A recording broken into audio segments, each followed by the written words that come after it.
Pantry, and today I'm canning.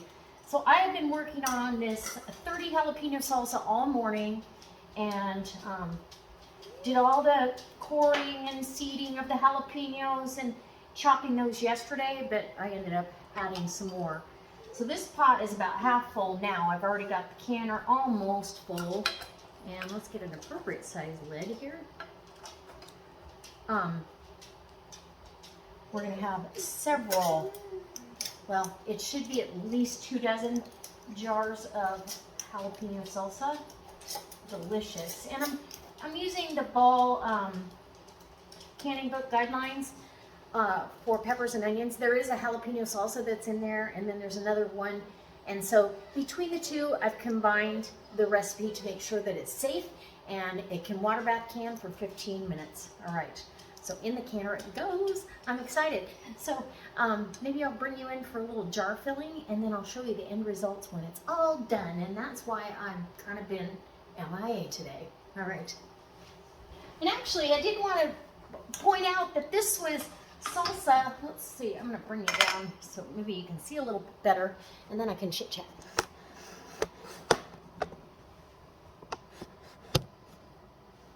Okay, so I did want to point out this was tomatoes that I picked, and I washed and cored them and put them in the freezer.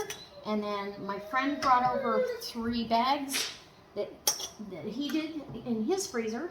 So we just combined efforts, and yeah, that's what we're doing. We're getting the salsa ready for winter. Prepping for winter is so rewarding. Just to know that you don't have to worry about keeping that, pantry stocked, and it's already done. So who doesn't love a good salsa? And these jars are hot.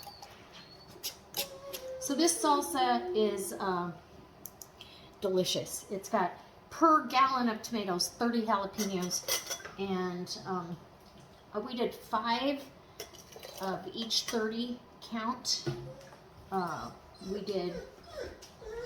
We seeded 5 of them, or left 5 of them whole, sorry.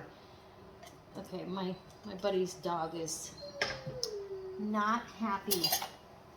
So I'm gonna keep moving along. Okay, so I'm done.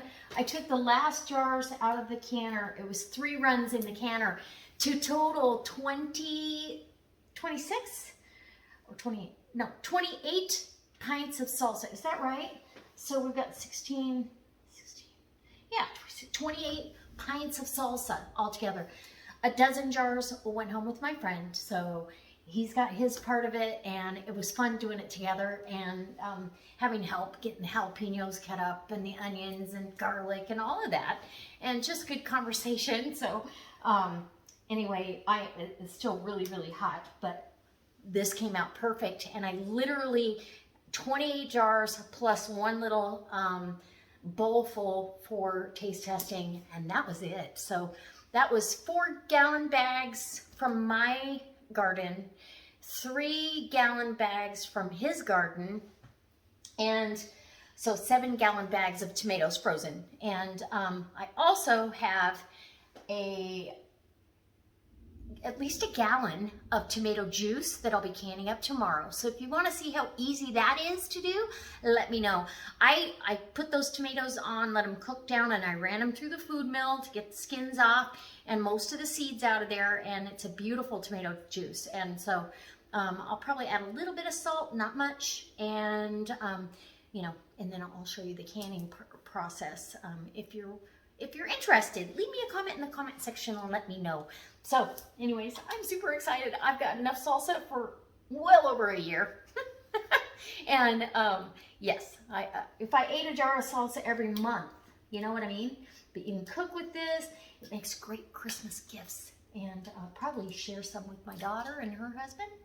And yeah, okay, here we go. Yep. Okay. I can't keep my eyes off of them. I got some really good pictures. So guys, thanks for humoring me, and I just couldn't bring you along for the whole process, but I have made this recipe before, and there's so many good recipes in the Complete Guide to Home Canning and Preserving by Ball. And that's where I got the timing guidelines and the vinegar measurements to make sure it was safe to put on the shelf. All right. Okay, guys. I'll talk to you soon. Bye.